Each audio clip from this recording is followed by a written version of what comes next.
Rebirth of mysterious professor episode 4। फिदा हैरानी से अपनी फिजिकल वाले टीचर को देख रही थी। वो इतनी गलत बात उसके साथ कैसे कर सकता था।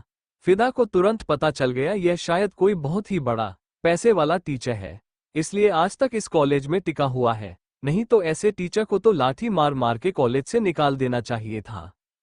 फिदा गुस्से से बोली, सर आप गलत कर रहे हैं मेरे साथ। उसने उसके कंधे पकड़े और कहा, मैं क्या गलत कर रहा हूं, और उसे सहलाने लगा, जिस पर फिदा को बहुत ज्यादा बेकार लगा और उसे ऐसा लगा कि वह मर जाएगी उस आदमी के छूने से। इसलिए उसने तुरंत अपने कदमों को पीछे किया। इस बार ना कि उसने उसे धक्का दिया और कहा, मेरी तबीयत ठीक नहीं लग रही है, मुझे क्लास में जाना है। आराधना इस पर उसके पास आई और बोली, हाँ मैं तुझे लेकर चलती हूँ, excuse me sir.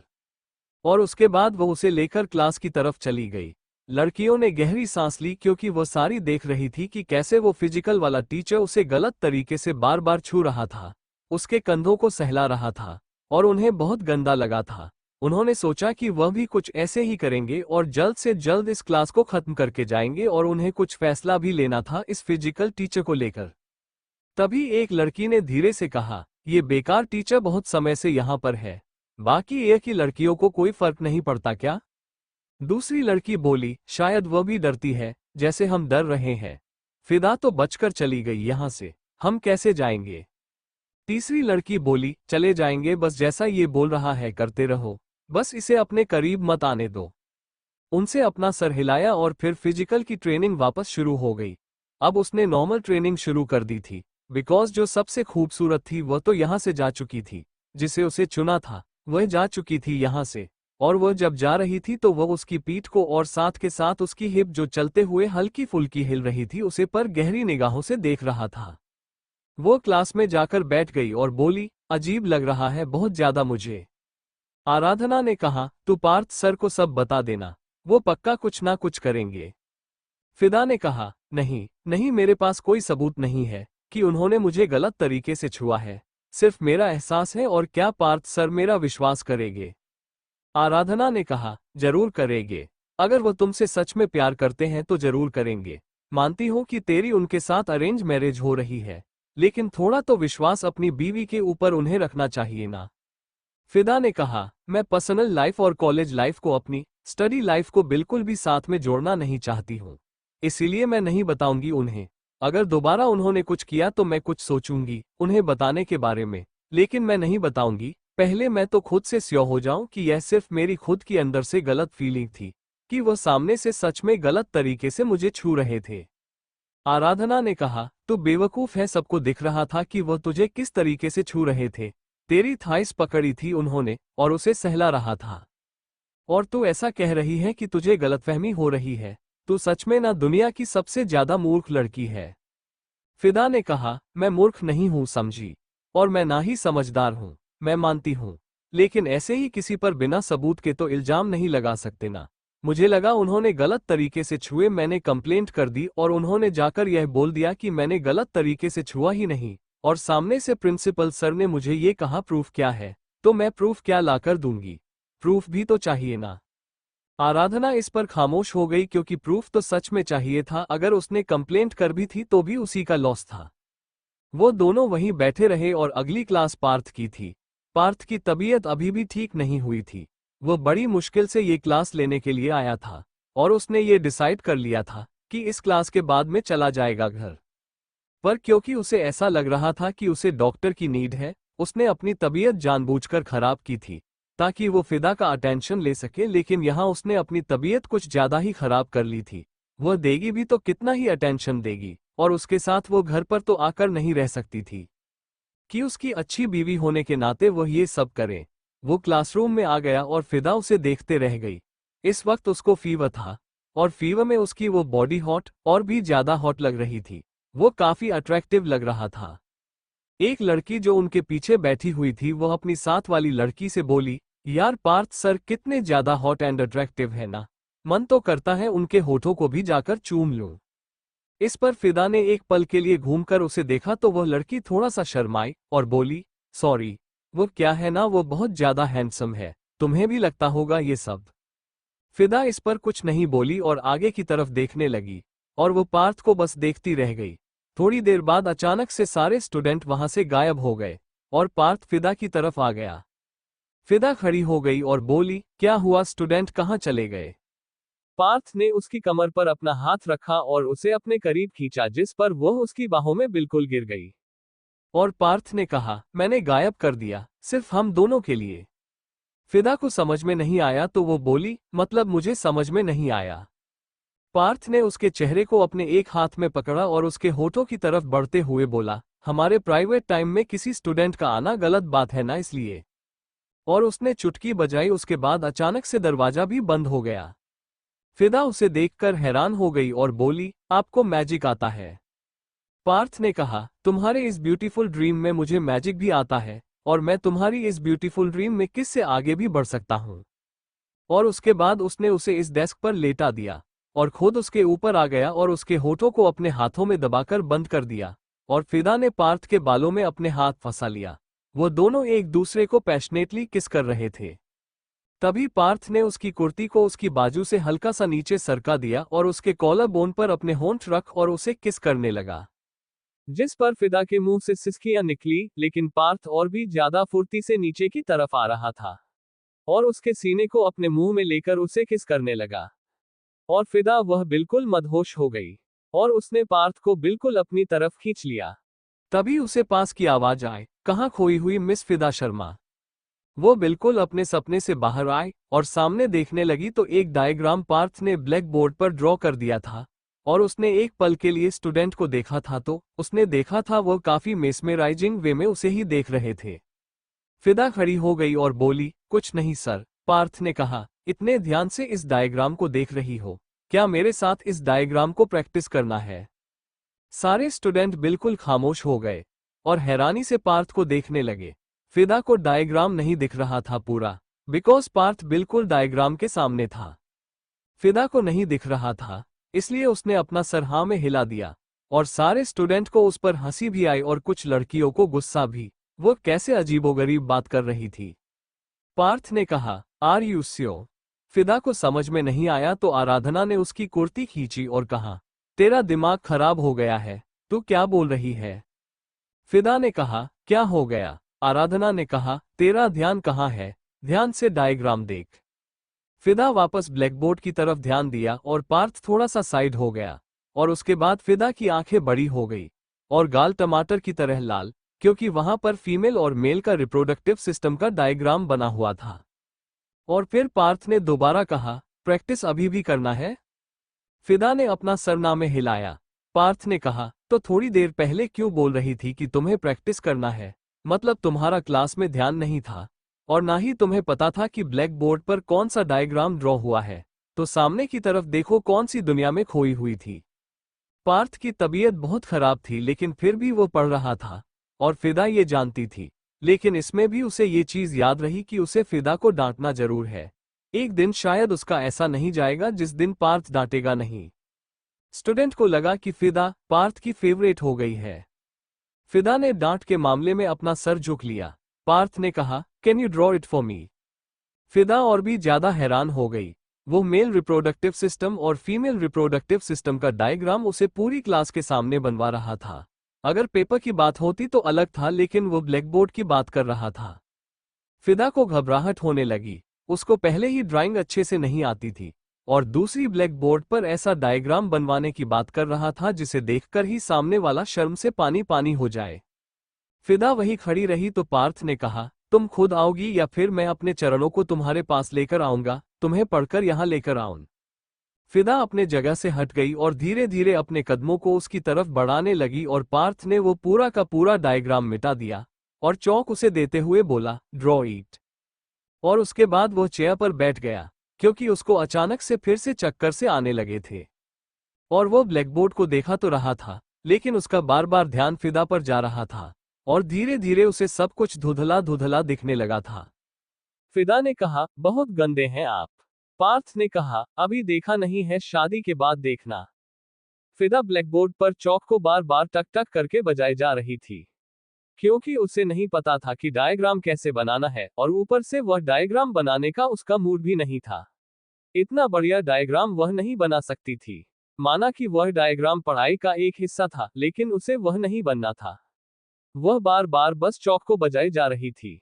Black board पर जिस पर पार्थ खड़ा हुआ और उसके हाथ को अपने हाथ में लिया और कहा, मैं बताता हूँ। और उसके बाद उसने सबसे पहले मेल रिप्रोडक्टिव डायग्राम को फिदा के हाथों से बनवाया, जिसमें फिदा को शर्म से आ गई और उसने अपना चेहरा दूसरी तरफ किया।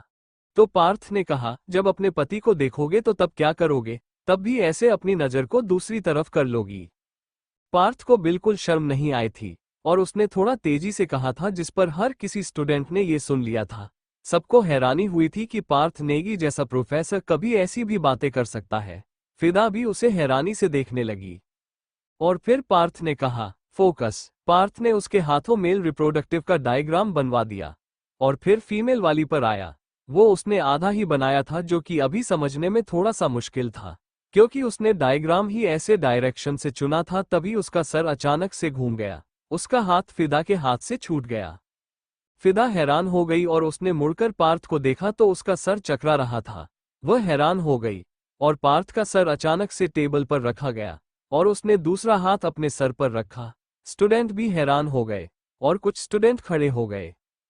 पार्थ अचानक से घूमने लगा और वह नीचे जमीन पर गिर गया, जिस पर फिदा के मुंह से अनचाहे ही निकला, टाइगर।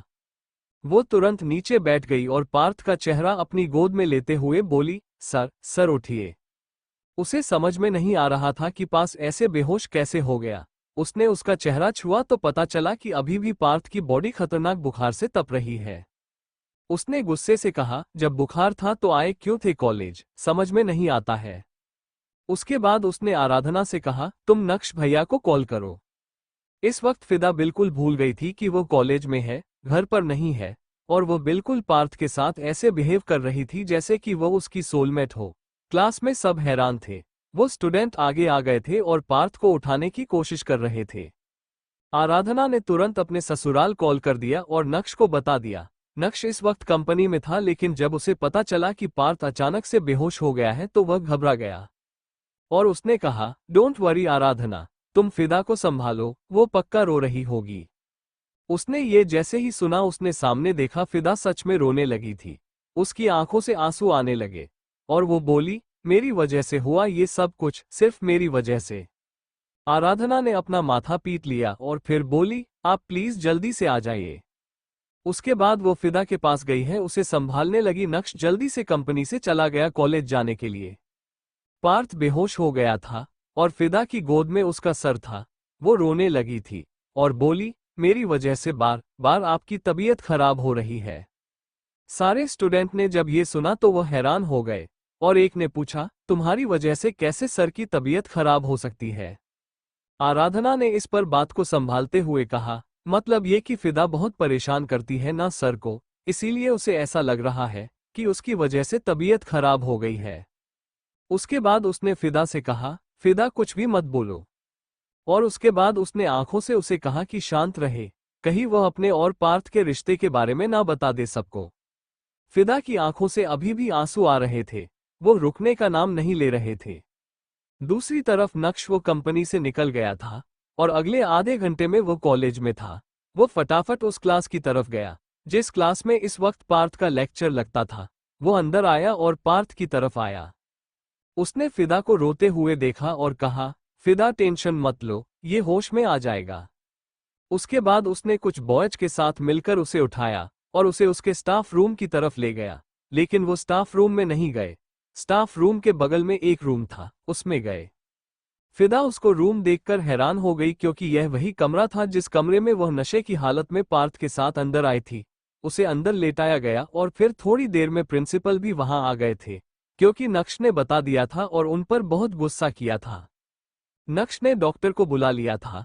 प्रिंसिपल ने कहा कि वो स्कूल की डिस्पेंसरी से कुछ मेडिसिन ले आएगा, लेकिन नक्श ने मना कर दिया और कहा, जानते हैं आपकी कॉलेज का डिस्पेंसरी कैसा है और कैसा नहीं है। थोड़ी देर में डॉक्टर आ गया और उसने पार्थ को चेक करना शुरू किया।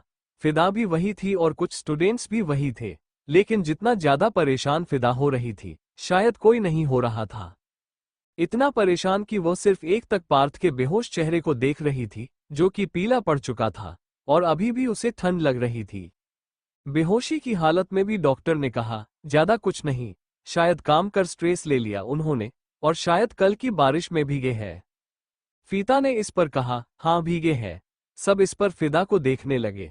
उसे कैसे पता चला कि वह भीगे हैं? डॉक्टर को नहीं पता था कि फिदा पार्थ क्या लगती है। उन्होंने फिदा से कहा, प्लीज आप इनका अच्छे से ध्यान रखें और उन्हें टाइम टू टाइम दवाई दीजिए और अच्छे से केयर कीजिए और कोशिश करें कि ठंडी चीजों से ये दूर रहे। नक्श ने कहा, thank you so much doctor, but कोई ऐसी दवाई जिससे जल्दी ठीक हो जाए। डॉक्टर ने कहा, दवाई तो मैंने लिख दी, अगर आप चाहते हैं तो एक इंजेक्शन लगा सकता हूं मैं, पर उससे ज्यादा कुछ नहीं कर सकता, वरना इनकी तबीयत पर गलत असर पड़ेगा। नक्श ने कहा, ठीक है लगा दीजिए। डॉक्टर ने उसे एक इंजेक्शन लगा दिया। फिदा ने अपनी आंखों को बंद किया और दूसरी तरफ देख लिया, क्योंकि उसे इंजेक्शन से बहुत डर लगता था। पार्थ की शर्ट को निकाला गया था इंजेक्शन लगाने के लिए, जिस पर पार्थ का वो टाइगर वाला टैटू बहुत सारे स्टूडेंट के सामने आ गया था। 3-4 लड़कियां और 3-4 लड़के वहां आए थे, जिनमें से फिदा, आराधना के अलावा 3 लड़के थे और एक लड़की थी।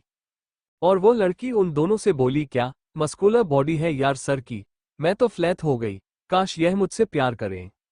आराधना इस पर गुस्से से उसे देखने लगी और बोली, भूल गई कॉलेज में क्या बात चल रही है, सर की शादी फिक्स हो गई है किसी के साथ, और उसके बावजूद तुम ऐसी ऐसी बातें करोगी सर के बारे में, मैं कंप्लेंट कर दूंगी। उस लड़की ने कहा, मन में ही तो कह रही हूं, कौन सा सर के सामने जाकर कह रही हूं, इतना हाइपर क्यों हो रही हो, जैसे तुम उनके होने वाली भाभी हो। आराधना ने कहा, बीवी कहते हैं उसे। लड़की ने कहा, लेकिन तुम्हारी टोन भाभी जैसी थी। आराधना इस पर कुछ नहीं बोली, क्योंकि वो सच में पार्थ की होने वाली भाभी ही तो थी। स्टूडेंट और प्रोफेसर से देवर और भाभी बनने वाले थे। आराधना को काफी अजीब लग रहा था। उसने धीरे से फिदा से कहा, यार कितना अजीब रिलेशन है, अभी तक मैं पार्थ सर की स्टूडेंट हूँ, एक हफ्ते बाद में उनकी भाभी बन जाऊंगी और वह मेरे पर छुएंगे, कितना अजीब लगेगा। फिदा ने कहा, उनकी तबीयत खराब है और तुझे शादी की पड़ी है। आराधना इस पर शांत हो गई और फिर नक्श ने स्टूडेंट्स को कहा कि वह अपनी अपनी क्लास में जाए। वो सारे वहां से जाने लगे। फिदा और आराधना भी जाने लगे, लेकिन वो दोनों लास्ट में थे। इसीलिए नक्श ने कहा, आराधना। आराधना और फिदा दोनों रुक गए। नक्श उसके पास आया और बोला, सॉरी वो पार्थ की वजह से मैं तुम्हारे बारे में पूछना भूल गया, कैसी हो? आराधना ने मुस्कुराते हुए कहा, अच्छी हूँ, आप बताइए। नक्श ने कहा, मैं तो अच्छा हूँ। वैसे फिदा क्या तुम रुक सकती हो यहाँ पर? फिदा हैरान हो गई। उसने कहा, पर मेरी क्लास है। नक्श ने कहा, कोई बात नहीं, पार्थ से बोलकर मैं तुम्हारी नोट्स प्रिपेयर करवा दूंगा तुम्हारे। आई थिंक तुम ही उसे संभाल सकती हो। फिदा इस पर पार्थ को देखने लगी, जो कि फिलहाल बेहोश था। फिदा उसके बाद नक्श को देखते हुए बोली, मैं कैसे संभाल सकती हूँ? नक्श ने कहा, तुम होने वाली बीवी हो उसकी, और तुम दोनों की शादी बहुत जल्दबाजी में फिक्स हुई है। आई नो, अगर तुम उसके साथ थोड़ा टाइम स्पेंड करोगी अकेले में तो मे बी तुम दोनों का रिलेशन काफी स्ट्रांग हो जाए, पॉजिटिव हो जाए, तो तुम्हें रहना चाहिए यहाँ पर, राइट? और उसके बाद उसने आराधना को देखा। वो समझ रही थी नक्श की बात। वो शायद चाहता था कि उन दोनों के बीच में प्यार भरे।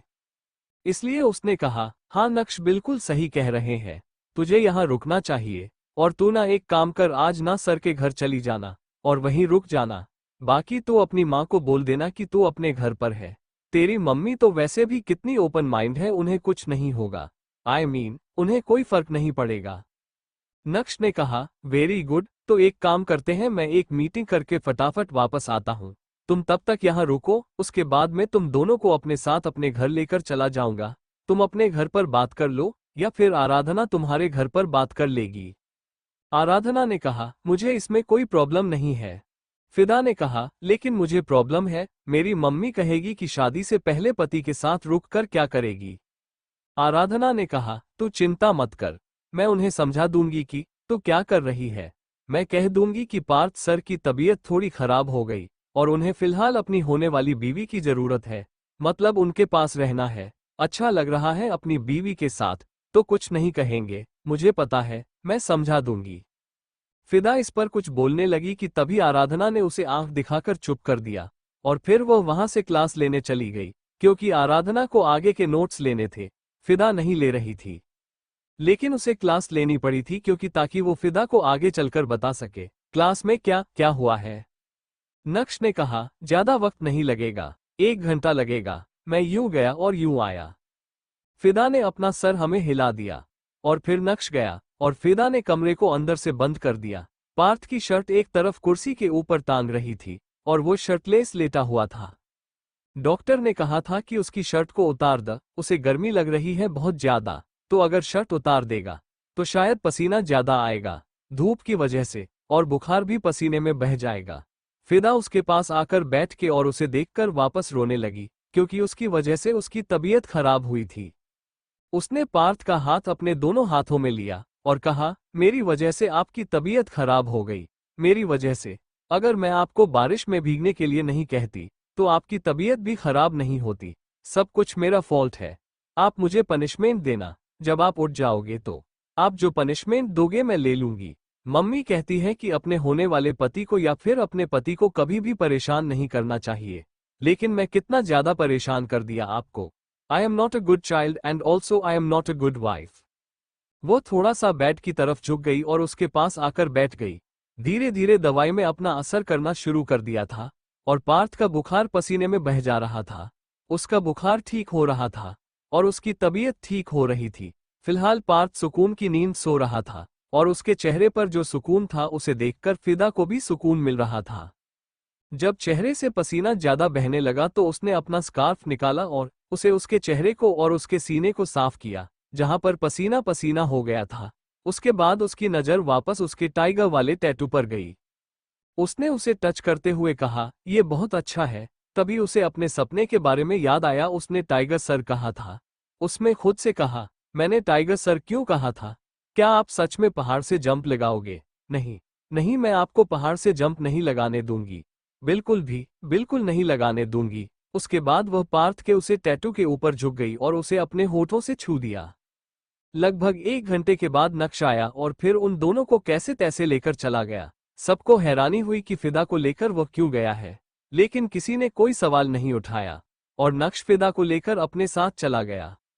आराधना ने छाया को बता दिया था और छाया को कोई फर्क नहीं पड़ा था।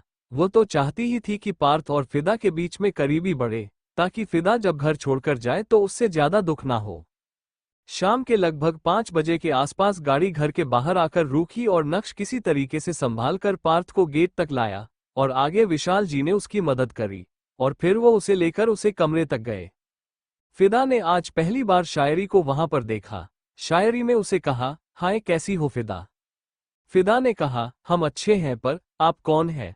शायरी ने कहा, हम शायरी है, हमारा नाम शायरी है, हम पार्थ की जानेमन है। फिदा इस पर बिल्कुल हैरान हो गई।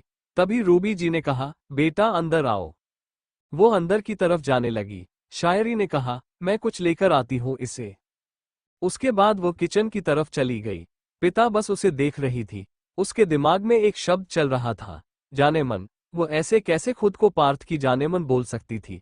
उसके अंदर इतनी हिम्मत आई कहां से थी? उसे गुस्सा आ रहा था और वो भारत के कमरे में आ गई। आज वो दूसरी बार उसके कमरे में आई थी। पार्थ का कमरा आज उसने पहली बार देखा था।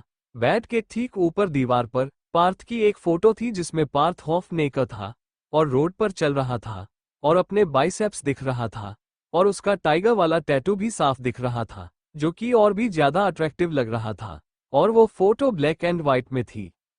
तभी उसने पार्थ की आवाज सुनी, मम्मी। रूबी जी उसके पास आ गई और बोली, पार्थ तू ठीक है ना? फिदा भी तुरंत उसके पास आई और जैसे पार्थ ने फिदा को वहां देखा और फिर उसने अपने घर को देखा तो वह हैरान हो गया और बोला, मैं घर कब आया और फिदा कब घर आई? जैसे ही पार्थ को होश आया वह अपने सामने फिदा को देखकर हैरान हो गया, जो शांति से हाथ को बांधकर वहां खड़ी थी। वो खड़ा होकर बैठने की कोशिश करने लगा तो रूबी जी ने उसे सहारा दिया और वह बैठ गया। पार्थ ने पूछा, तुम घर पर, और मैं घर पर कैसे आया? रूबी जी ने कहा, तू बेहोश हो गया था। तुझे बोला था ना कि तू नहीं जाएगा कॉलेज, उसके बाद भी तो गया। तेरा दिमाग खराब है क्या पार्थ? पार्थ ने इस पर कहा, दिमाग मेरा बिल्कुल ठीक है, वो कुछ काम था कॉलेज में इसलिए गया था और आप मुझे यहाँ ले आए। अभी मुझे एक इम्पोर्टेंट अनाउंसमेंट करनी थी वहां पर। नक्श ने कहा, जो भी अनाउंसमेंट ठीक होने के बाद करना और मैं तो कहता हूँ अब शादी के बाद करना, क्योंकि कल ही जाना है, उसके बाद सारी शादियों के फंक्शन स्टार्ट हो जाएंगे। पार्थ ने कहा, शब्दों को ठीक कीजिए, शादियों के सारे फंक्शन होता है। नक्श ने कहा, हाँ महाराज प्रोफेसर वही। तभी जूस लेकर शायरी वहां आई और उसने उसे फिदा को दिया, और फिर एक गिलास वह पार्थ के पास लेकर आई और उसे अपने हाथों से पिलाने लगी। ये देखकर फिदा को और ज्यादा गुस्सा आया और उसने गुस्से से उस कांच के गिलास को छोड़ दिया और सारा का सारा जूस नीचे गिर गया। हल्का सा कांच उसके हाथों में भी चुभ गया, जिसमें कांच गिरने की आवाज और उसके मुंह से चीख दोनों निकली, और सबने उस तरफ देखा। वह हैरान हो गया। फिदा के हाथ से ऐसे खून रिसता देखकर उसे ज्यादा चोट नहीं लगी थी, लेकिन कांच के कुछ टुकड़े उसके हाथ में लग गए थे। शायरी बोली, ये गिरा कैसे, और ये दिखाओ मुझे। फिदा ने कहा, सॉरी, वो गिर गया गलती से। आई एम सॉरी, प्लीज डांटना मत। और फिर वो अपनी आंखों में आंसू ले आए, जिसे देखकर पार्थ ने अपने सर पर हाथ दे मारा और रूबी जी से बोला, प्लीज इसे डांटना मत वरना रो पड़ेगी यहीं पर। अपनी आंखों में आंसू की टंकी लेकर घूमती है। रूबी जी ने कहा, तेरी तरह नहीं हूं जो हर बात पर इसे डांटूंगी, समझा। उसके बाद उसने उसे सोफे पर बिठाया और नक्श से बोला कि वो फर्स्ट एड लेकर आए। उसके बाद नक्श ने दराज से फर्स्ट एड निकाली और वह रूबी जी को दे दी। रूबी जी ने वह कांच के 2-3 टुकड़े उसके हाथ से निकाले जिस पर उसे दर्द हुआ, लेकिन उसके बाद उसका दर्द कम हो गया और रूबी जी ने खून साफ किया और फिर दवाई लगाकर पट्टी कर दी और बोली, अब इसे कल खोलना, कल तक ये ठीक हो जाएगा, ज्यादा नहीं लगा है। शायरी ने पार्थ से कहा, चलो पियो इसे। पार्थ ने उसका हाथ हटाते हुए कहा, मूड नहीं है, रहने दो। शायरी ने कहा, अरे ऐसे कैसे मूड नहीं है, हम बना देंगे तुम्हारा मूड, चलो पियो इसे। उसके बाद उसने उसका चेहरा पकड़ा, उसके होंठ खोले और उसे फिर पिलाने लगी। फिदा ये सब देख रही थी और उसे गुस्सा आ रहा था, और उसने इस गुस्से में अपने हाथ को हल्का सा टाइट कर दिया, जिस पर रूबी जी को नहीं पता था, और उसने पट्टी को भी टाइट बांध दिया। लेकिन जैसे ही उसने ढीला छोड़ उसे दर्द हुआ, जिस पर रूबी जी ने कहा, टाइट हो गया क्या? फिदा ने अपना सर हमें हिलाया। रूबी जी ने पट्टी को ढीला कर दिया। शायरी ने पार्थ को जूस पिलाया और फिर उसके गाल पर किस किया और कहा, अपना अच्छे से ध्यान रखो। पार्थ ने अपना सर हाँ में हिलाया और फिर वो वहां से चली गई। फिदा को बहुत ज्यादा गुस्सा आ रहा था। कोई लड़की आई और उसके गाल पर किस करके चली गई। फिदा को लग रहा था कि पार्थ का सर फोड़ दे या फिर वहां से चली जाए, क्योंकि वह ये सब तो नहीं देख सकती थी, और क्यों नहीं देख पा रही थी, इस बारे में उसे फिलहाल नहीं पता था। जो प्यार की खलियान उसके दिल में फूट रहे थे और बना रहे थे, अभी तक उसे बात का एहसास से ठीक से हुआ नहीं था। शायद कुछ वक्त लगना था, लेकिन शायद ज्यादा भी नहीं लगा था। सब वहां से चले गए। आखिर में रूबी जी ने कहा, अगर तुम चाहो तो यहां रुक सकती हो। फिदा ने कहा, नहीं बस अब यह उठ गए हैं तो मैं घर चली जाती हूँ। उसके बाद वह जाने लगी तो पार्थ ने कहा, रुको। फिदा रुक गई और रूबी जी वहां से चली गई। पार्थ ने कहा, गेट बंद करके मेरे पास आओ। फिदा ने गेट अंदर से बंद किया और वह उसके पास आकर खड़ी हो गई और अपने हाथ को आगे करके बांध लिया और अपना सर नीचे झुका लिया।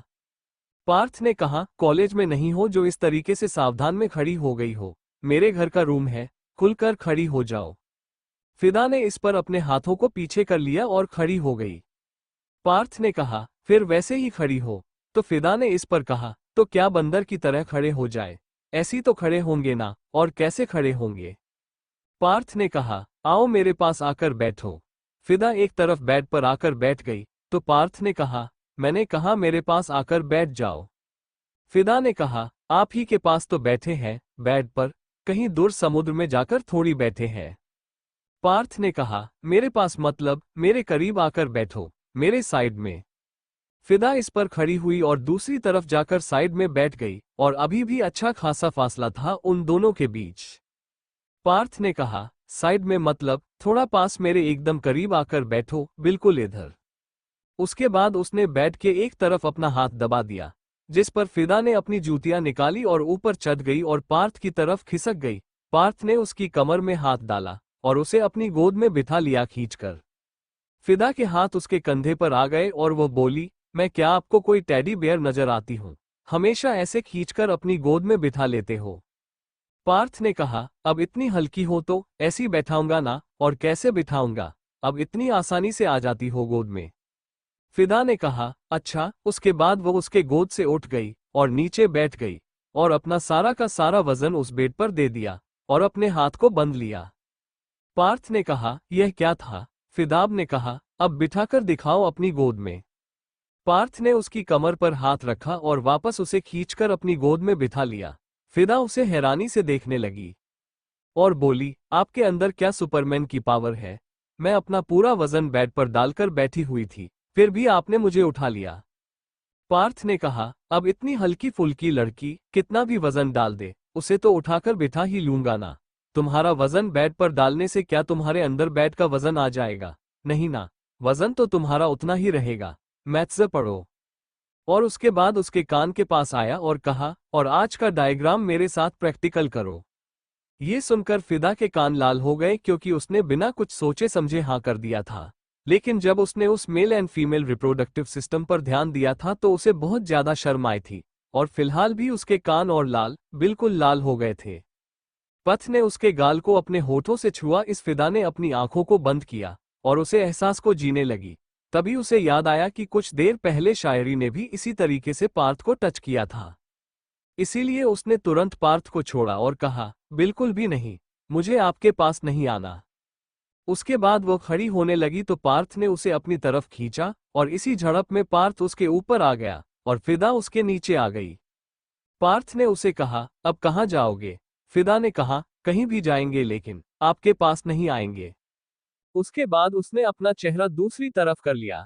तभी उसे अपनी गर्दन पर पार्थ की होंठ महसूस हुई, जो कि उसे कंटिन्यूअस किस कर रहा था।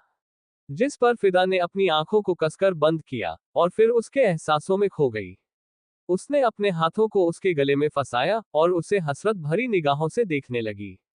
और पार्थ भी उसे हसरत भरी निगाहों से देखने लगा और फिर उसके होठों पर झुक गया। रात का वक्त। आज पूरा दिन फिदा पार्थ के साथ कमरे में ही थी और नीचे रूबी जी ने खाना बना लिया था।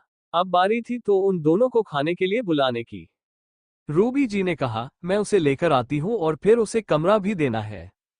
शायरी ने कहा, मैं भी चलती हूँ आपके साथ। रूबी जी चलने लगी तभी उसने कहा, सुबह से वामिका नहीं दिख रही मुझे, कहाँ है? मैं इतनी बार पूछ चुकी तुमसे। शायरी ने कहा, वो गई अपनी दोस्त के घर 3-4 दिनों के लिए, वो वही रहेगी अब। इंडिया आते ही दोस्ती याद आ गई उसे। रूबी जी ने कहा, चलो अच्छी बात है, कम से कम इतनी दूर आने के बाद भी दोस्ती तो याद है, वो भी इतनी छोटी सी बच्ची को। शायरी ने कहा, यह अच्छा है, जैसे मैं पार्थ की और नक्श जी की दोस्त हूँ, वैसे ही वह भी यहाँ के दोस्तों के साथ अपनी दोस्ती को अच्छे से निभा रही है। वहां जाकर वह भूल नहीं गई उन्हें। शायरी ने कहा, चलिए बुला लेते हैं उन दोनों को। रूबी जी ने उसके साथ सीढ़ियां चढ़ते हुए कहा, वैसे मुझे लगता नहीं है कि पार्थ आज नीचे खाना खाने आएगा, उसे कमरे में ही देना पड़ेगा शायद खाना। वो दोनों कमरे में आए तो उन्होंने देखा पार्थ एक जगह बैठकर एक किताब पढ़ रहा था और फिदा अपने नोट्स को बना रही थी। रूबी जी हैरान हो गई और वो बोली, तू पढ़ाई कर रही है बेटा? फिदा ने उनकी तरफ देखा और मुस्कुराते हुए कहा, हाँ, वो पढ़ाई करनी जरूरी है ना, वरना नंबर नहीं आएंगे और फिर प्रोफेसर को मौका मिल जाएगा बाहर निकलने का। और फिर उसने एक नज़र पार्थ को देखा। रूबी जी इसका साफ साफ मतलब समझ गई थी और उन्होंने कहा, चलो खाना लग गया है, खाना खाने चलते हैं। पार्थ ने कहा, मैं नहीं जा रहा, भूख नहीं है मुझे। फिदा खड़ी हो गई जो खाना खाने के लिए जाने वाली थी और वो बोली, खाना नहीं खाओगे तो कल दोबारा बेहोश हो जाओगे, अच्छा होगा कि खाना खा लो। उसके बाद वह नीचे की तरफ चली गई। शायरी ने कहा, मैं लेकर आती हूँ उसको। फिदा जो कमरे से बाहर चली गई थी, उसने जब ये सुना तो वह रुक गई और उसके हाथ की मुठियां बंद हो गई। उसे शायरी का बार बार पार्थ के करीब जाना पसंद नहीं आया। रूबी जी बाहर आई और वो फिदा से बोली, रुक क्यों गई बेटा, चलो। फिदा ने अपना सर हमें हिलाया और रूबी जी के साथ आगे चली गई। शायरी पार्थ के ऊपर बिल्कुल चढ़ गई और बोली, चल उठ नालायक इंसान। पार्थ ने कहा, शायरी परेशान मत कर मुझे, मुझे नहीं खाना है खाना। शायरी ने पार्थ का चेहरा पढ़ा और कहा, क्या हुआ तुझे? पार्थ ने कहा, मुझे कुछ नहीं हुआ है, तू जा। शायरी ने उसका चेहरा ठीक से पकड़ा और उसका माथा और गला छूकर देखा तो बुखार तो नहीं था। वो बोली, फीवर तो तुझे नहीं है, चलो खाना खा लो। उसने शायरी को एक तरफ बेड पर धक्का दिया और उसकी तरफ हल्का सा झुककर उसके होठों पर उंगली रखते हुए बोला, शांत हो जा। ऊपर से तूने मेरी भांजी को यहां से भेज दिया है, बहुत नाराज हूं मैं तुझसे। शायरी ने पार्थ को दूर धक्का दिया और फिर अपनी एक टेढ़ी निगाहों से पार्थ को देखने लगी और बोली, वाह मास्टर जी, बड़े आए मेरी बेटी के लिए मुझे डांटना वाले। अब समझी, वह हमेशा बोलती है कि मुझे मामू के साथ रहना है, लेकिन उसके लिए मामू मामू नहीं, ये शैतान मामू है, शैतान मामू। एक बार उसके साथ जाकर सामने से खेला। वो बेचारी सामने से आकर बोलती है, मामू मेरे साथ गेम खेल लो, तब खेलते हो, वरना सामने से तो कभी नहीं बोलते तुम। उसे अपने दोस्तों के घर जाना था, चली गई। पार्थ ने कहा, बाद में नहीं भेज सकती थी। शायरी ने कहा, अच्छा हुआ चली गई। शॉपिंग पर जाना है कल हम सबको, नाक में दम कर देती हमारे। आ जाएगी आराम से, चिंता मत करो। तब तक अपनी वाली के साथ बिजी हो जाओ तुम थोड़ा सा, और अब चलो।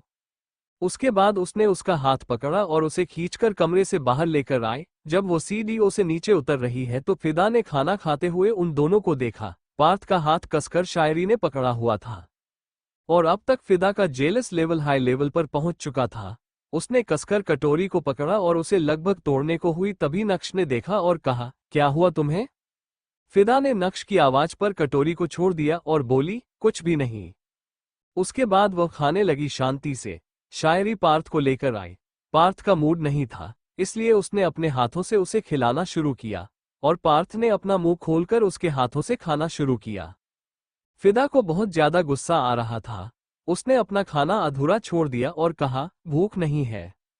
रूबी जी ने कहा, बेटा अन्न का अनादर नहीं करते, पूरा खत्म करो, भले ही दोबारा मत लेना, पर इसे खत्म करो, एक रोटी बच गई है। फिदा को भूख लग रही थी, बस वह तो पार्थ और शायरी को एक साथ देखकर गुस्से में आ गई थी, इसलिए उसने वह रोटी छोड़ दी थी। लेकिन उसने जल्दी से उसे रोटी को खत्म किया और पार्थ के कमरे में चली गई। लेकिन तभी उसने रास्ते में ही बोला, मेरा कमरा कौन सा है आंटी जी? रूबी जी ने कहा, पहले तो मम्मी जी बोलना शुरू कर दो, दूसरा मैं बता दूंगी, अभी जाओ पार्थ के कमरे में। फिदा वहां से पास के कमरे के अंदर चली गई। थोड़ी देर में पार्थ भी अपने कमरे में वापस आ गया। उसने देखा फिदा वापस अपने नोटिस में लग गई है तो उसने उसे अपनी गोद में उठाया और कहा, बस बहुत हो गया। फिदा में खुद को पार्थ की बाहों से आजाद करते हुए कहा, छोड़िए मुझे, और कल मुझे ना जल्दी से मेरे घर छोड़कर आ जाना। पार्थ इस पर हैरानी से उसे देखा और कहा, क्यों क्यों छोड़कर आना? भूल गई ना शादी है हमारी? तुम अभी यहीं रहोगी, इसी कमरे में? और उसके बाद उसने उसे बेड पर पटका और खुद भी उसके ऊपर आ गया और कहा, मुझे फीवर है, अपने पति को ठीक करो। जैसे ही फिदा कमरे में आए और स्टडी टेबल की तरफ बढ़ने लगी, पार्थ उसके पीछे पीछे आया और उसे अपनी गोद में उठाकर बेड की तरफ लेकर आया और उसे बेड पर पटक दिया और खुद उसके ऊपर आया गया। फिदा उठकर जाने लगी। पार्थ ने कहा, किधर जा रही थी? पिता ने कहा, पढ़ाई करने। पार्थ उसकी कमर पर हाथ रखा और कहा, तुम्हारा पति यहाँ बुखार से तप रहा है और तुम्हें पढ़ाई करनी है। अपने पति को ठीक करो पहले। और उसके बाद वो उसके उन फड़फड़ाते हुए होठों को देखने लगा। जिस पर फिदा बोली, सोचना भी मत, मुझे करना ही नहीं आपके साथ कुछ भी। ऐसा मन तो करता है शादी तोड़ दूं। फिदा इस वक्त अच्छी खासी जेलस हो रही थी शायरी से। पार्थ ने कहा, अचानक क्या हो गया तुम्हें? फिदा ने कहा, कुछ नहीं हुआ है मुझे, छोड़िए। और उसके बाद वह उसे दूर करने लगी तो पार्थ ने उसके पैरों को ऊपर किया और खुद उसके ऊपर अच्छे से आया और बोला, छोड़ने के लिए शादी नहीं करनी है, तुम्हें हमेशा हमेशा के लिए अपनी बाहों में कैद करने के लिए शादी करनी है, ताकि मुझे सुकून मिले और तुम्हें मोहब्बत मिले। और तुमने आज फिर अपनी जुल्फों को खोल के रखा है, इन्हें बांध के रखा करो। तुम्हारी यह जुल्फें मुझे कितना इरिटेट करती है और कितना अट्रैक्ट करती है, तुम्हें मालूम नहीं है क्या? मैंने बोला था ना कि इन्हें बांध के रखा करो। तुम्हारी इन जुल्फों को सुनने का मन करता है। फिदा ने कहा, आप साइको हो क्या जो आपको जुल्फे सुनने का मन करेगा? पार्थ ने उसे इंटेंस नजरों से देखते हुए कहा, साइको बनने में देर नहीं लगेगी। अच्छा शब्द है, साइको। और उसके बाद वो उसके होठों की तरफ बढ़ने लगा तो फिदा ने अपना चेहरा वापस दूसरी तरफ किया और कहा, गलत बात, वैसे भी मुझे अपने कमरे में जाना है, मुझे आंटी से पूछना है कि मेरा कमरा कौन। तभी पार्थ ने उसका चेहरा अपनी तरफ किया और उसके शब्दों को अपने होठों से रोक लिया और उसे किस करते हुए ही बोला, भूल जाओ कि तुम्हें कोई और कमरा मिलेगा। इस घर में तुम्हें यही कमरा मिलेगा और तुम्हें इसी कमरे में रहना होगा। फिदा उसे देख रही थी और फिर पार्थ ने अपने होठों को उसके होठों पर चलाना शुरू कर दिया। पार्थ की किस की वजह से वह सारा गुस्सा, सारी जलन सब भूल गई और उसने अपनी आंखों को बंद किया और खुद की भी लिप्स की मूवमेंट को शुरू किया और पार्थ के पीठ पर अपने हाथ लेकर गई और उन्हें अपने नाखूनों से खरोचने लगी। पार्थ इस पर उसके होठों से दूर हुआ और कहा, शर्ट के ऊपर खरोचने से कोई प्यार नहीं होता और ना ही एग्रेसिव होता है बंदा, बेटा होगा कि इसे निकाल देता हूं। फिदा ने कहा, नहीं, लेकिन पार्थ ने नहीं सुना और उसने अपनी शर्ट के बटन को खोलना शुरू किया और फिर उसे निकालकर एक तरफ किया और वापस फिदा की तरफ झुक गया। फिदा हैरानी से उसे देख रही थी, उसकी वो मस्कुलर बॉडी उसके सामने आ गई थी। वो टैटू जो कि पार्थ को रिप्रेजेंट करता था, उसका गला सूखने लगा पार्थ को इस तरीके से देखकर, क्योंकि पार्थ काफी हैंडसम, अट्रैक्टिव और हॉट लग रहा था। पार्थ की इस करीबी को महसूस करके फिदा को पसीने आने लगे, जिस पर उसकी पसीने की एक बूंद को पार्थ ने अपने हाथ में लिया और उसे देखते हुए बोला, क्या मैं सच में इतना हॉट हूं कि तुम्हें पसीना आने लगा, जबकि कमरे में ऐसी अच्छे से चल रहा है। फिदा ने इस पर अपनी नजरों को दीवार के ऊपर किया जहां पर ऐसी चल रहा था और उसका टेम्परेचर था 16 डिग्री और ऐसे में किसी को पसीना आना मतलब, भाई मामला बहुत गड़बड़ है। फिदा ने कहा, अभी मैं क्या करूं जो मेरा पति इतना हैंडसम और हॉट है, ऐसा लगता है कि आग से बाहर आया है जस्ट अभी अभी। पार्थ उसके गले को अपने हाथों से टच करते हुए और उसे सहलाते हुए बोला, आग से खेल कर आया हूं, आग से बाहर नहीं आया हूं। तुम्हें यह मेरा टैटू नजर आ रहा है ना? फिदा ने उसके टैटू को देखा तो पार्थ ने अपना टैटू उसके सामने कर दिया और पिता ने उसे टच किया और कहा, आपकी तरह है अट्रैक्टिव। पार्थ ने कहा, हॉट नहीं है, देखो कितना हॉट टैटू बनवाया मैंने अपने हाथों पर, और तुम एक दिन इसे निकालने की बात कर रही थी। वैसे मैं सोच रहा हूं कि अगर मेरी बीवी को पसंद नहीं आ रहा है तो निकलवा देता हूं। फिदा ने तुरंत कहा, बिल्कुल भी नहीं, इसे मत निकलना, ये बहुत अच्छा लगता है आपके ऊपर। और फिर फिदा शांत हो गई। पार्थ ने कहा, तो तुम तो मुझसे दूर भागती हो और अगर तुम्हें ही मुझ पर इतना अच्छा लगता है तो अब से मैं तुम्हारे सामने हमेशा शर्ट लेस रहूंगा, कपड़े पहनूंगा ही नहीं कभी। फिदा ने इस पर कहा, अच्छा, बेशर्म कहीं के, ऐसा कौन कहता है किसी को?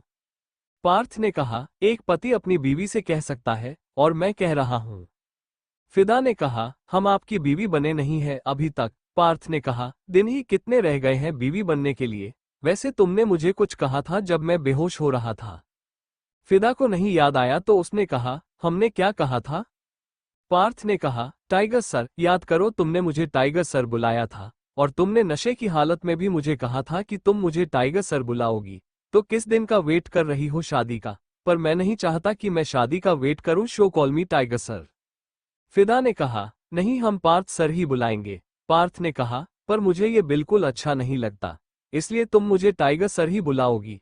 कॉलेज में मत बुलाना, पर कॉलेज में जब हम अकेले में हो और एक दूसरे के करीब हो, घर में हो, तब टाइगर सर बुला सकती हो। You can call me tiger also. फिदा ने कहा, तोबा तोबा, मेरे मुंह से तो निकलने से रहा बिना सर के आपका नाम, सर तो निकलेगा। पार्थ ने कहा, तभी तो कह रहा हूं टाइगर सर बुलाना, अच्छा लगेगा मुझे। फिदा ने कहा, तो आप मुझे क्या बुलाएंगे? पार्थ ने उसके गाल को छूते हुए कहा, जिस पर फिदा बिल्कुल कांप गई और अपनी आंखों को बंद कर लिया और उसके चेहरे पर हल्की सी मुस्कान आ गई।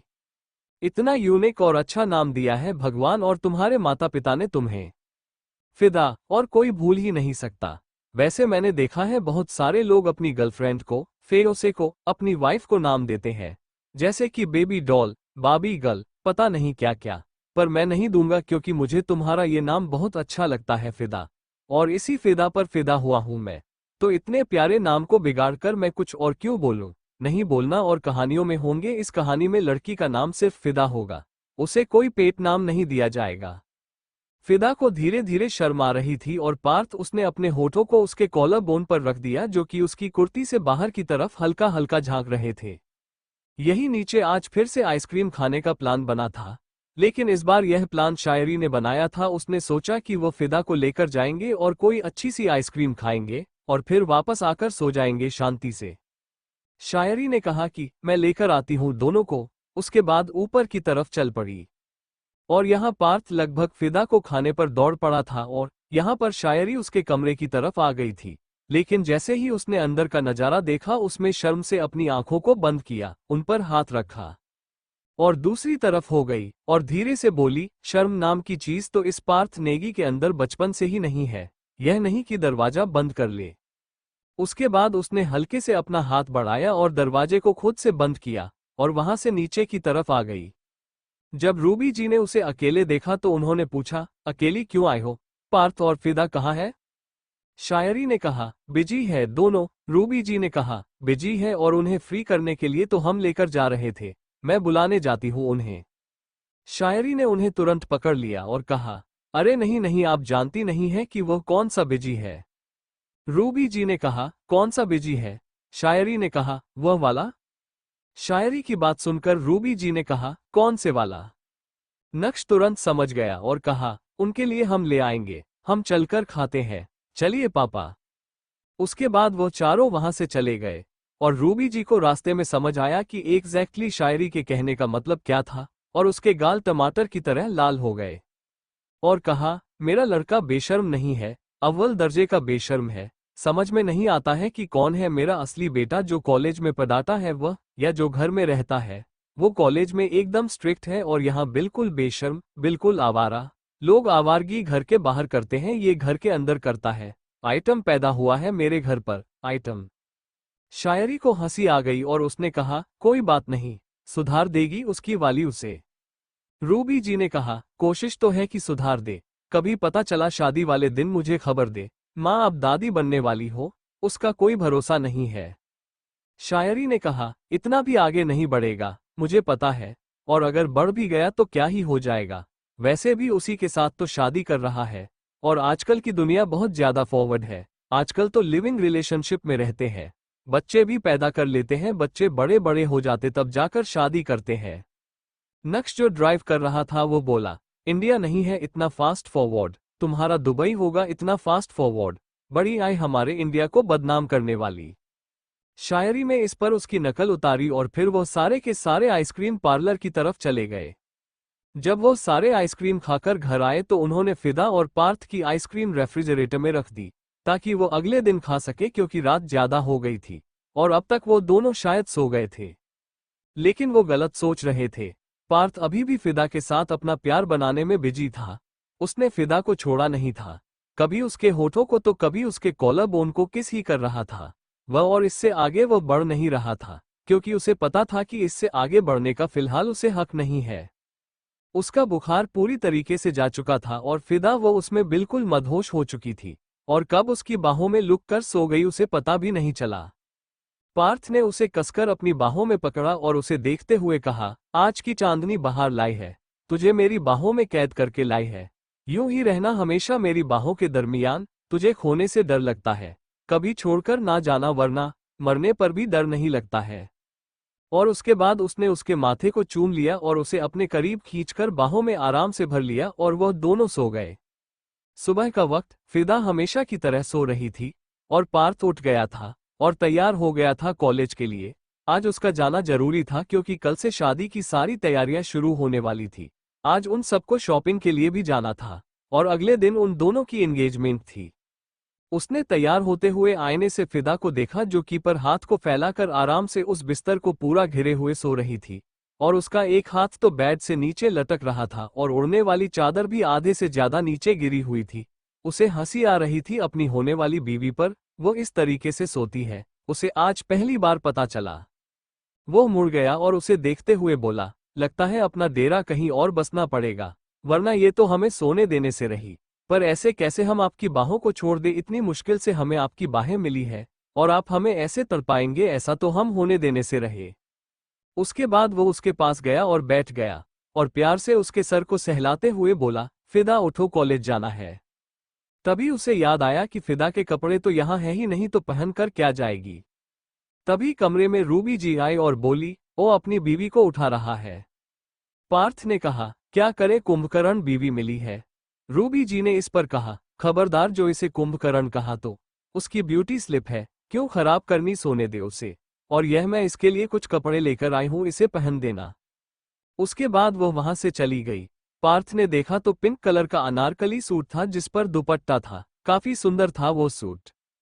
पार्थ ने उसके सर पर हाथ रखा और कहा, फिदा उठो। फिदा ने ब्लैंकेट को अपने ऊपर खींचा और चेहरे पर रख लिया, तो पार्थ उसकी तरफ झुका और उसके होंठ पर अपने होंठ रखे और उसे टच करने लगा, जिस पर एक पल आया जब उसे सांस लेने में तकलीफ हुई। और फिदा ने पार्थ को जोर से धक्का दिया, जिस पर वह सीधा बेड से नीचे लुढ़क गया, क्योंकि पार्थ जिस चीज के लिए रेडी नहीं था, और हैरानी से उसे देखने लगा और फिदा गहरी गहरी सांस लेने लगी। कैद सुनकर ही रूह कांप जाए, क्योंकि इंसान पिंजरों से आजाद खुले आसमान में उड़ने वाले पंछी की तरह है, जो अपने पंख खोल कहीं भी जा सकता है, अपनी जिंदगी खुलकर जी सकता है।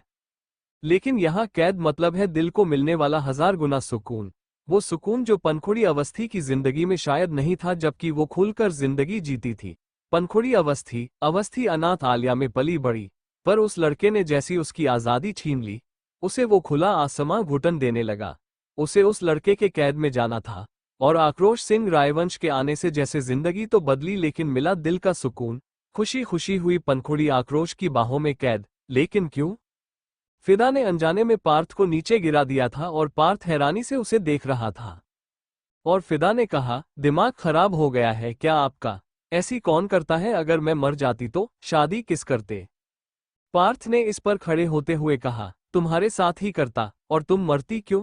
किस करने से कोई मरता है क्या? फिदा ने कहा, अरे ऐसे मेरे होठों को दबाया, बिल्कुल सांस लेना भूल गई। अगर पता होता कि किस करने वाले हो तो मैं खुद को प्रिपेयर करती। अचानक से ऐसे मेरे ऊपर टूट पड़ोगे तो मैं कैसे? तभी पार्थ उसके पास आया और उसके होठों को अपने हाथों से धका और बोला, आदत लगा लो बीवी जी, क्योंकि अब हर दिन होना है, क्योंकि ज्यादा दिन नहीं बचे हैं शादी में। फिदा इस पर गुस्से से देखने लगी और फिर पार्थ उससे दूर हुआ और बोला, चलो तैयार हो जाओ। फिदा ने कहा, क्यों? पार्थ ने कहा, कॉलेज है, चलो तैयार हो जाओ। फिदा ने उबासी लेते हुए कहा, नींद आ रही है। पार्थ ने कहा, शट अप, शांति से तैयार हो जाओ मेरे साथ, फिर कॉलेज चलना। फिदा उठ गई और फिर वो पार्थ के रूम के वॉशरूम में गई। वहां से उसे एक अलग ही स्मेल आई। वो साबुन की स्मेल थी जो कि पार्थ ने यूज किया था। वो काफी हाई स्मेलिंग था और काफी अच्छा था। वहां नहाई और फिर तैयार होकर नीचे आई और पार्थ के साथ चली गई। पहली क्लास उसकी नॉर्मल गई, सेकंड क्लास भी उसकी नॉर्मल गई, लेकिन थर्ड क्लास के लिए उसे डर लग रहा था, क्योंकि थर्ड क्लास फिजिकल की थी और उसे डर लग रहा था कि कहीं कल की तरह आज भी कुछ ना हो जाए। और उसका डर सही निकला, आज भी वही हुआ। आज भी उन्हें बाहर लेकर जाया गया और उन्हें बोला गया कि वो गेम खेले। आज लकीली फिदा ने लॉन्ग अनारकली गाउन पहना था, इसलिए उसका सारा शरीर अच्छे से ढका हुआ था, क्योंकि वह हल्का सा लूज आ गया था उसे। और उसने खुशी मनाई थी कि वह उसे थोड़ा सा लूज आ गया था। उसकी बॉडी का फिगर अच्छे से नजर नहीं आ रहा था। आज फिर से उन्हें ट्रेनिंग के लिए बुलाया गया था और आज वह आराधना को पकड़ चुका था। आराधना को अच्छा नहीं लग रहा था, इसलिए उसने सर दर्द का बहाना किया और चली गई। अब वापस उसे फिजिकल वाले टीचर, जिनका नाम सुमित था, उसकी नजर फिदा पर गई। उसने अपने मन में कहा, जिस्म छुपाने से क्या मैं तुम्हें देखा नहीं सकता? जरूर देख सकता हूँ जाने मन। और तू तो सबसे ज्यादा काम ले पूरी क्लास में, तुझे तो अपना बना कर रहूंगा। उसके बाद वो दूर हुआ और कहा, 3 दिन बाद टेस्ट है, सबको आना है और टेस्ट अच्छे से देना है। जो फेल हुआ मतलब एग्जाम में नहीं बैठेगा। सारे स्टूडेंट हैरान हो गए। उसने ज्यादा कुछ पढ़ाया नहीं और टेस्ट की बात कर ली, और अगर नहीं दिया या अच्छे से नंबर नहीं लेकर आए तो एग्जाम में नहीं बैठे देगा। यह क्या बात हुई थी? सभी स्टूडेंट्स को टेंशन होने लगी थी। फिदा और आराधना कॉलेज के बाद सीधा शॉपिंग के लिए चले गए थे और उन्होंने अपने लिए लहंगे पसंद किए थे। फिदा की माँ भी आई थी और आराधना की माँ आई थी, बाकी उनके घर से कोई नहीं आया था और उन्होंने अलग अलग तरीके के लहंगे उन दोनों के लिए पसंद किए थे। अगले दिन एंगेजमेंट थी और अगले दिन से वो दोनों कॉलेज नहीं जाने वाली थी। बहुत ही ज्यादा स्पेशल और डिफरेंट दिन था दोनों के लिए, लेकिन अब फिदा का दिमाग सारा का सारा फिजिकल वाले टीचर सुमित पर था, क्योंकि जिस दिन टेस्ट था उसी दिन आराधना और उसका हल्दी वाला टाइम था, और वो दोनों ऐसे कैसे 2 जगह पर एक साथ मौजूद हो सकती है। फिदा इस वक्त भारत के साथ फोन पर बात कर रही थी और उसे सुमित की बात याद आ गई और उसने कहा, आपसे एक हेल्प चाहिए थी। पार्थ जो इस वक्त नोट्स बना रहा था वो बोला, चलो बोलो। फिदा ने कहा, सुमित सर है ना फिजिकल वाले, वो हमारा टेस्ट लेंगे और हमारी उस दिन हल्दी है। अब एक ही टाइम पर हम 2 जगह तो नहीं प्रेजेंट हो सकते। अभी हल्दी ज्यादा इंपॉर्टेंट है टेस्ट से, तो आप कुछ। पार्थ ने कहा, डोंट वरी, मैं बात कर लूंगा, कुछ नहीं करेंगे वो तुम्हें और नहीं आराधना को। तुम्हारा रिपीट टेस्ट हो जाएगा। फिदा के चेहरे पर मुस्कान आ गई। पार्थ ने कहा, वैसे कल की सगाई के लिए रेडी हो? फिदा ने कहा, ऑफ कोर्स हूं, जरूर हूं। पार्थ ने कहा, बिल्कुल, बिकॉज अगर नहीं हुई तो मैं तुम्हें उठा कर ले आऊंगा, because my intention are not good for you. फिदा इस पर बोली, आई नो। पार्थ ने कहा, तैयार रहना कल के लिए और अपनी उंगली को तैयार रखना मेरी बनाई हुई अंगूठी के लिए। पिता ने कंफ्यूजन ने कहा, आपकी बनाई अंगूठी के लिए मतलब? पार्थ ने कहा, कल पता चल जाएगा, सरप्राइज है। उसके बाद उसने फोन काट दिया और पार्थ की सरप्राइज वाली बात ने फिदा की नींद उड़ा दी थी। उसे नहीं पता था कि क्या सरप्राइज है। उसने कहा, हीरे की अंगूठी है या सोने की अंगूठी है, यह अंगूठी ही नहीं है, पता नहीं क्या है। उसने सारी रात करवट इधर से उधर बदलने में लगा दी पर उसे नींद नहीं आई बिल्कुल भी। अगले दिन मेकअप आर्टिस्ट आ गई थी उनके घर पर और वह दोनों तैयार हो रही थी। राजस्थान के सबसे बड़े मैरिज हॉल में उनकी शादी होने वाली थी और इस मैरिज हॉल में उनकी सगाई थी। बाकी सारे रस्में घर पर होने वाली थी और फिलहाल वो दोनों काफी खुश थी। पिता ने इस वक्त एक पिंक कलर का लहंगा पहना हुआ था और आराधना ने थोड़ा सा डिफरेंट पर ब्लू कलर का लहंगा पहना हुआ था और वह दोनों काफी खुश थी। आराधना ने अपने बालों की चोटियां बनाई हुई थी और उसे पर स्टोन्स लगे हुए थे और फिदा ने अपने बालों को खुला छोड़ा हुआ था। उसे अपने खुले बालों को देखकर पार्थ की बात याद आ गई। अपने बालों को बांध कर रखा करो, तुम्हारी यह खुले बाल ना मुझे अट्रैक्ट करते हैं, मैं खो जाता हूं इनमें। फिदा ने कहा, आज तो मैं चाहती हूं कि आप खो जाओ। और उसके बाद वो अपने पेरेंट्स के साथ मैरिज हॉल के लिए निकल गई। उसके पेरेंट्स तो सामने से गए लेकिन फिदा को लेकर दूसरी तरफ से गए क्योंकि उसकी एंट्री आगे से होनी थी। पार्थ वहां था और कुछ टीचर्स भी वहां थे और उन कॉलेज के टीचर्स को फाइनली फिदा और पार्थ के बारे में पता चलना था। लेकिन पार्थ ने सख्त कहा था कि कोई भी इस बारे में कॉलेज में चर्चा नहीं करेगा कि उसकी होने वाली वाइफ कौन है। और वो टीचर्स बहुत ही ज्यादा भरोसेमंद थे पार्थ के और उन्हें ही बुलाया गया था। फालतू में पार्थ ने कॉलेज की भीड़ को यहाँ इकट्ठा नहीं किया था और ना ही कॉलेज के किसी दोस्त को फिदा और आराधना ने बुलाया था और ना ही उन्हें पता था कि ऐसा कुछ होने वाला है। पार्थ ने क्रीम कलर का शेरवानी सूट पहना हुआ था जिसमें वह कातिलाना हैंडसम लग रहा था। सौम्या टीचर भी आई थी। वो पार्थ के पास आई और बोली, पता नहीं था कि ऐसा भी कुछ होगा, हमें लगा कि हमारे हाथ में आपका नाम की अंगूठी होगी। पार्थ ने सामने की तरफ देखते हुए कहा, सपना बहुत अच्छा देख लेती है आप सौम्या जी, लेकिन सपना है टूटना तो है ही। तभी स्टेज पर शायरी आई और बोली, चलिए अब आपका इंतजार खत्म करते हैं और मिलवाते हैं उन दो फूल की कलियों से जो कि इन दोनों भाइयों के दिल को महकाने वाली है और उनकी जिंदगी में दस्तक देने वाली है। तो प्लीज वेलकम आराधना गहलोत और फिदा शर्मा। दोनों की रॉयल एंट्री हुई और उन दोनों की एंट्री पर नीचे की तरफ उनके पांव में धुआं धुआं कर दिया और ऊपर से ब्लू कलर के फ्लावर्स की बारिश होने लगी जो कि उन दोनों के लिए बिल्कुल नया था क्योंकि उन्होंने कभी अपनी लाइफ में ब्लू कलर के फ्लावर्स नहीं देखे थे। और एक रोमांटिक सॉन्ग बजने लगा, अंडस्को तू छाँव है सो जाऊं मैं, तो धुंध है खो जाऊं मैं, खो जाऊं मैं। इन लाइंस के बजते ही नक्श ने आराधना को देखा और बस अभी तक जो अरेंज मैरिज थी वो लव मैरिज में चेंज होने वाली थी क्योंकि आराधना को ऐसे इतने खूबसूरत लुक में देखकर वह दीवाना हो गया, वह पागल हो गया। और नक्श को आराधना से इस वक्त लव एट फर्स्ट साइट हो गया। उसे कभी प्यार नहीं करना था, वो बस अपनी जिंदगी में एक लड़की चाहता था जिसके साथ वह अपनी जिंदगी बिताना चाहता था और अपने जिंदगी के सारे दुख और सुख उसके साथ शेयर करना चाहता था। लेकिन प्यार उसे नहीं पता था कि यह कभी होगा या नहीं होगा, लेकिन हो गया और शादी से पहले ही हो गया और उनकी यह अरेंज मैरिज लव मैरिज में इस वक्त चेंज हो गई। वो काफी मदहोशी भरे आलम में उसे देख रहा था और उसने अपने दिल पर हाथ रखा और उसे हल्का सहलाया। पार्थ ने कहा, कंट्रोल ब्रो कंट्रोल, तेरी आवारगी बन जाऊं मैं, तुझे दिल की जुबां समझाऊं मैं। और इस लाइन पर फिदा के ऊपर से बादल धीरे धीरे हटने लगे और वह भी सबके सामने आई और पार्थ उसे देखने लगा तो नक्श ने उसके सीने को सहलाते हुए कहा, कंट्रोल। पार्थ ने उसका हाथ हटाया और कहा, मेरा कंट्रोल नेचर बहुत अच्छा है। नक्श ने कहा, दिखता है बहुत अच्छा है, मैंने तो अपनी वाली को छुआ भी नहीं, तू तो खा गया अपनी वाली को। सौम्य ज्यादा दूर नहीं थी उन दोनों से और उसने जब फिदा को देखा तो वह हैरान हो गई। उसने आराधना को कभी नहीं देखा था इसीलिए उसने ज्यादा रिएक्ट नहीं किया, लेकिन जब उसने फिदा को देखा तो हैरान हो गई और वह धीरे से बोली, ये तो वही स्टूडेंट। पार्थ ने कहा, यह मेरी स्टूडेंट है, मेरी वाइफ है। सौम्या हैरानी से उसे देखने लगी और उसे लगा कि उसने कितनी बड़ी गलती कर दी थी। उसे लड़की को बुरा बोलकर। यह पार्थ नेगी की होने वाली बीवी थी और है। तू छाँव है सो जाऊं मैं, तू धुंध है खो जाऊं मैं, तू वो नशा जो सर चढ़े तो आसमानों में उड़ जाऊं मैं। एम। इस लाइन पर दोनों भाई उन दोनों की तरफ बढ़ गए और अपना हाथ एक साथ आगे बढ़ाया और उन दोनों ने एक साथ अपना हाथ उन दोनों के हाथ में रखा और फिर वो दोनों उन्हें लेकर स्टेज के ऊपर चढ़ गए। सबने तालियां बजाई और एक ने कहा, रूबी जी आपने किस्मत पाई है, एक साथ दोनों बेटों की शादी कमाल है। और दोनों बेटियां दिखने में काफी खूबसूरत और संस्कारी लगती है। रूबी जी ने कहा, संस्कार का तो पता नहीं लेकिन हाँ मेरी बेटियां हैं बहुत खूबसूरत और अच्छी। अपनी बेटियों को जरा बचा कर रखे, खूबसूरत में और समझदारी में मात दे सकती है।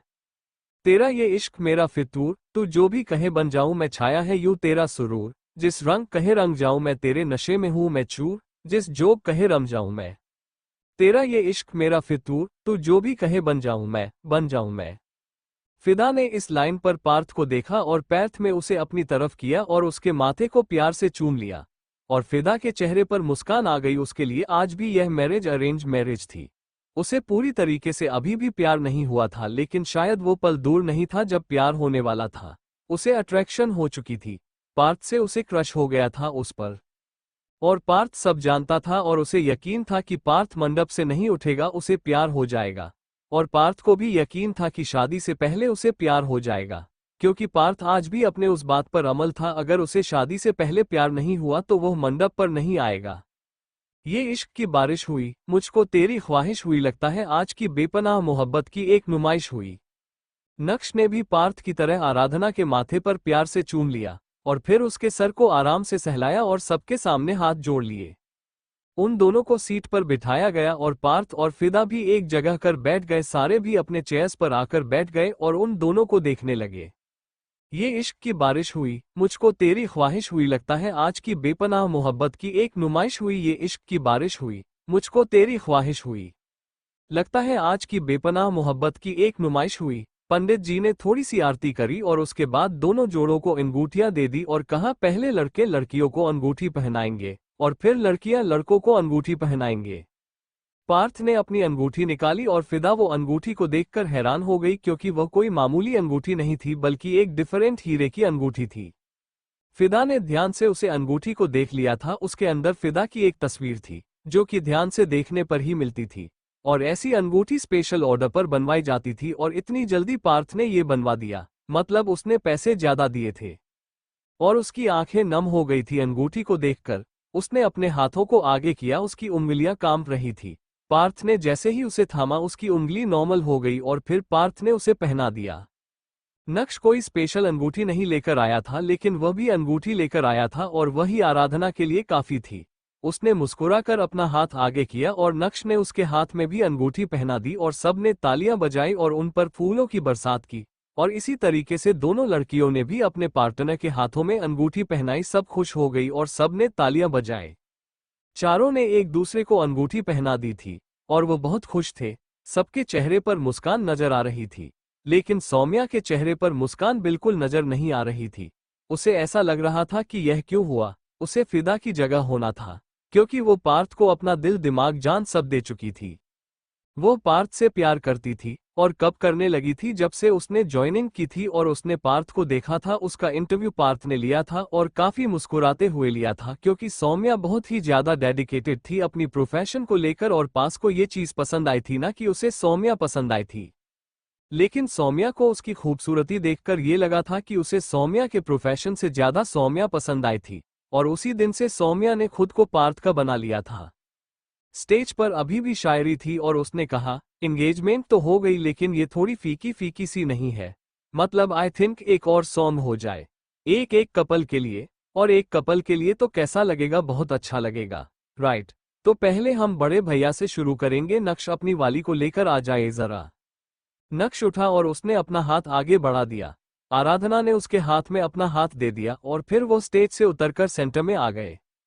कच्ची डोरियों डोरियों डोरियों से मैनू तो बांध ले पक्की यारियों यारियों यारियों में, होंदे ना फासले। गाना बजने लगा, दिल दिया गल्ला, और नक्श ने धीरे से आंखों के इशारे से आराधना से इजाजत ली कि क्या वो उसकी कमर पर हाथ रख सकता है।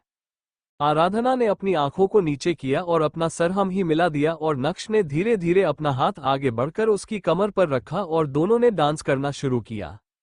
दोनों ने सबसे पहले अपने राइट लेग को पीछे की तरफ किया और फिर लेफ्ट लेग को और फिर अपने एक हाथ को वर्टिकल डायरेक्शन में स्ट्रेट किया और फिर नक्श ने उसे घुमा दिया और अपनी तरफ खींच लिया, जिस पर आराधना ने उसके कंधे पर एक हाथ रखा और उसकी बाजू पर एक हाथ रखा और दोनों एक दूसरे की नजरों को देखने लगे।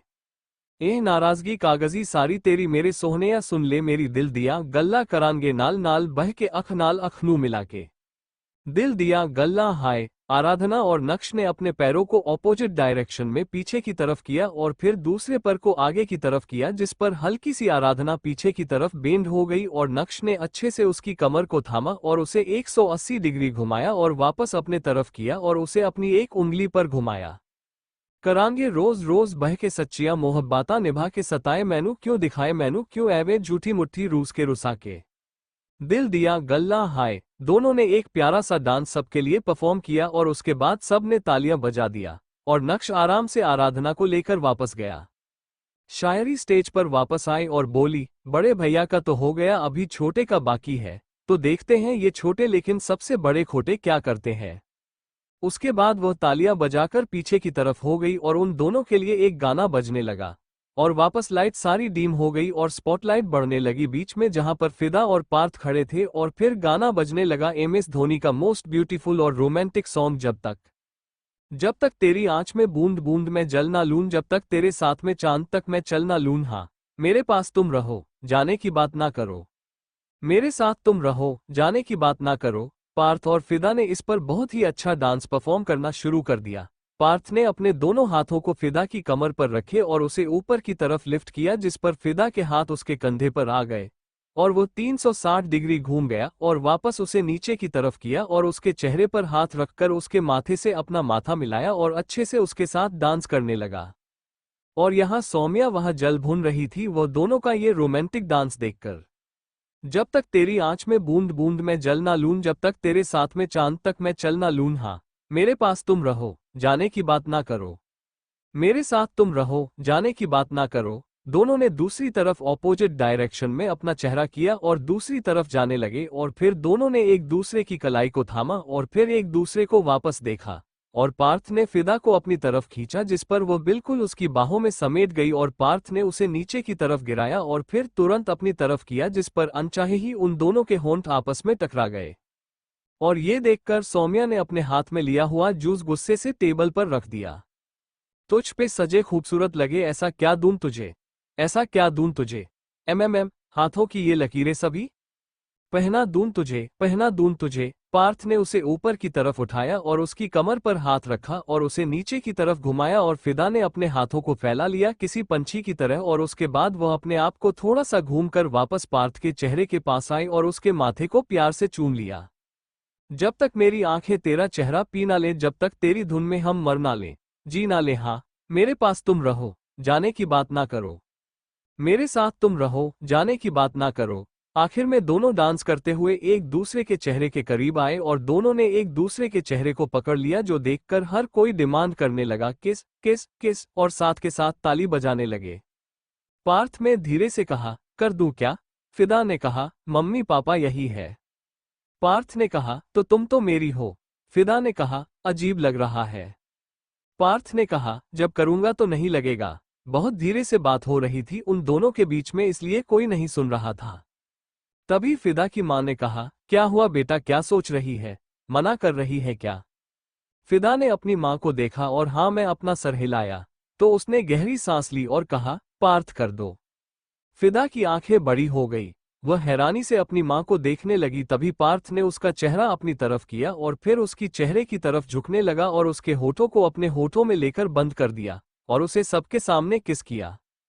सौम्या की आंखें तो जैसे बाहर निकलने को हो गई थी और पार्थ का फिर शिद्दत से फिदा के होठों को चूम रहा था और कुछ टाइम बाद फिदा ने भी उसकी किस में उसे रिस्पांस देना शुरू किया। आराधना ये देख रही थी, दोनों को देखकर ऐसा लग ही नहीं रहा था कि पहली बार किस कर रहे हैं। और उसने अपने मन में कहा, अच्छा बच्चों, तो मतलब तो पहले किस कर चुकी है इस आदमी को, I mean मेरे पार्थ सर को। बहुत बेकार है, इतना प्यार करने वाला पति मिल रहा है तुझे। उसके बाद उसने ध्यान से नक्श को देखा जो कि अभी भी उसे छूने में इसकी इजाजत देता था। उसे अच्छा तो लगता था लेकिन उसे लगा कि इतना भी नहीं पुराने जमाने की तरह बिहेव करना चाहिए। लेकिन उनकी अरेंज मैरिज थी। भले ही दुनिया के लिए पार्थ और फिदा की अरेंज मैरिज हो रही थी लेकिन एक तरीके से उन दोनों की लव मैरिज ही हो रही थी। लेकिन आराधना और नक्श के केस में उनकी अरेंज मैरिज ही हो रही थी और ऐसे में नक्श का आराधना से हर चीज के लिए इजाजत लेना लाजमी था। और आराधना ने इस पर ज्यादा कुछ नहीं कहा। तभी शायरी आई और बोली, चलो भाई इनका तो किस हो गया, अभी देखते हैं कि हमारे बड़े भैया करेंगे या नहीं करेंगे। नक्श ने तुरंत मना कर दिया।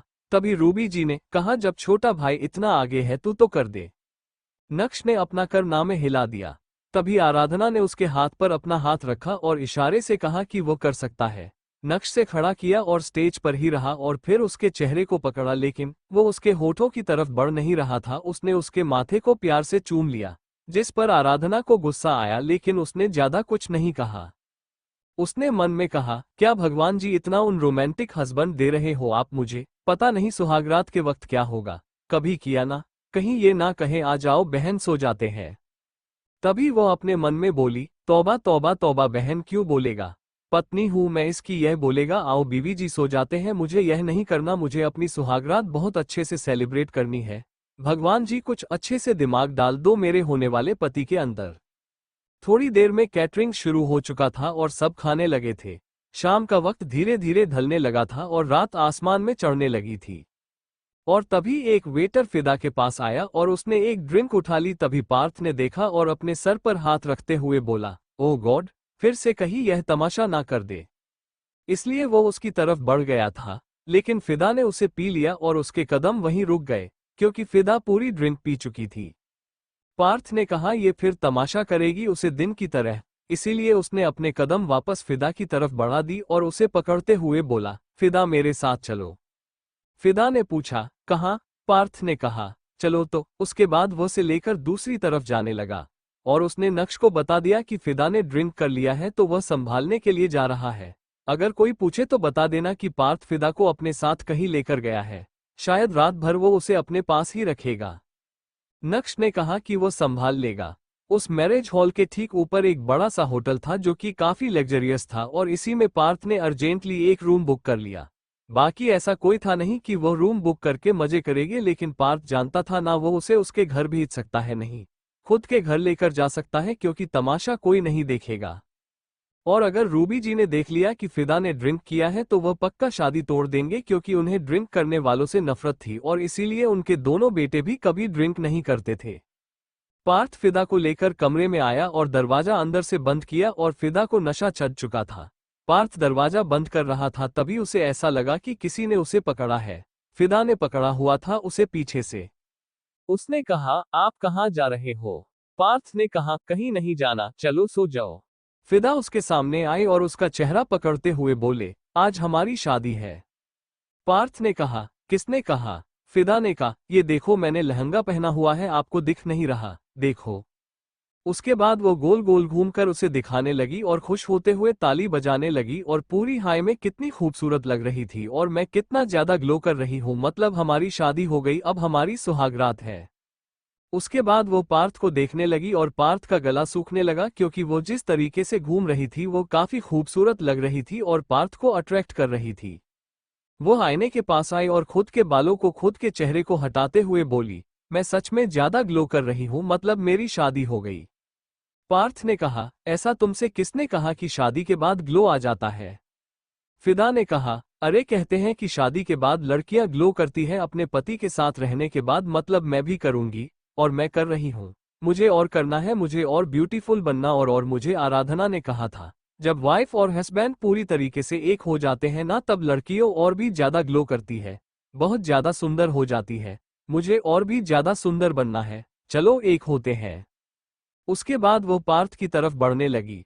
पार्थ अपने कदम पीछे की तरफ लेने शुरू कर दिया, वह ऐसा कुछ नहीं करना चाहता था उसके साथ। फिदा उसकी तरफ बढ़ते हुए बोली, पीछे कहाँ जा रहे हो? हमारी शादी हो गई, अब तो हमारे पास आ जाओ। पार्थ ने कहा, शट अप, जाकर लेट जाओ, मैं तुम्हें यहाँ इसलिए नहीं लेकर आया तुमको।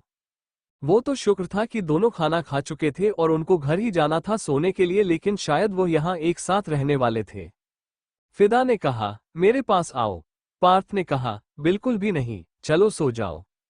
उसके बाद उसके पास आया और उसे बेड की तरफ लेकर जाने लगा तो फिदा खुश होते हुए बोली, हमारी सुहागरात है ना। उसके बाद उसने पार्थ को खींचा और बेड की तरफ धक्का दिया और खुद उसके ऊपर आई और बोली, हमारी सुहागरात कैसे होगी? मैंने फिल्मों में देखा है कि कपड़े निकालते हैं और फिर सो जाते हैं एक दूसरे की बाहों में, बस इतना सा। पार्थ ने कहा, सिर्फ इतना सा नहीं होता है, बहुत कुछ होता है। अब फिल्मों में थोड़ी दिखाएंगे। फिदा ने कहा, तो फिर क्या होता है? आई वॉन्ट प्रैक्टिकल, जैसे आपने उसे दिन कहा था। पार्थ को खुद की बात पर गुस्सा आ रहा था कि उसने ऐसा क्यों कहा था। फिदा मुस्कुराकर उसे देख रही थी और फिर एकदम से खड़ी हो गई और बोली, मुझे नाचने का मन कर रहा है, हम डांस करें बिल्कुल वैसे ही जैसे। उसके बाद वो अपने माथे पर हाथ रखकर सोने लगी और बोली, हाँ जैसा हाउसफुल में हुआ था। और उसके बाद उल्टे सीधे लिरिक्स गाने लगी। Thank you for listening. मुझे उम्मीद है आपको ये स्टोरी पसंद आई होगी। अगर आपको पसंद आई है तो प्लीज़ लाइक और कमेंट करना ना भूलें और मोर स्टोरीज के लिए सब्सक्राइब करें। मिलते हैं नेक्स्ट वीडियो में।